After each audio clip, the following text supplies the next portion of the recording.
partir du moment où il y a un veto, l'ONU ne sert à rien, on le sait, mais ça fait longtemps. Sur plusieurs conflits, ça a été le cas. Les citoyens palestiniens ne sont pas considérés comme des citoyens comme les autres pour la communauté, la partie occidentale de la communauté internationale. Et l'ONU n'a jamais pris de position très courageuse à ce niveau-là. Donc du coup, sur cette question-là, tant que les États-Unis soutiendront l'État d'Israël comme ça, l'ONU ne sert à rien. Il y a un peuple victime, il y a un peuple qu'on arme à tous les superpuissants, ils prêtent main forte et ils l'ont monté contre un peuple qui était un peuple légitime, qui est le peuple palestinien, qu'on ne parlait plus depuis. Vraiment incroyable, incompréhensible que des massacres pareils se déroulent sous nos yeux et que notamment les puissances ne font rien pour arrêter ça. Silence international, surtout les gouvernements qui soutiennent sans limite l'État d'Israël et surtout l'État français et qui donnent même, qui subventionnent la guerre.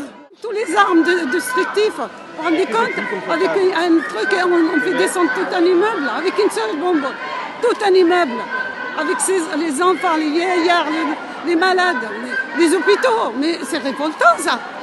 Mais c'est incroyable ce qui se passe devant un monde soi-disant démocratique, civilisé. Stop à ce génocide qui se déroule sous nos yeux. C'est inimaginable, incroyable. Et vraiment, c'est le peu qu'on peut faire, on le fait. C'est une manifestation pacifique, une manifestation autorisée.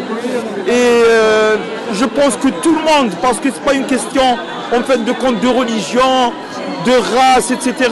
C'est une question avant tout coloniale.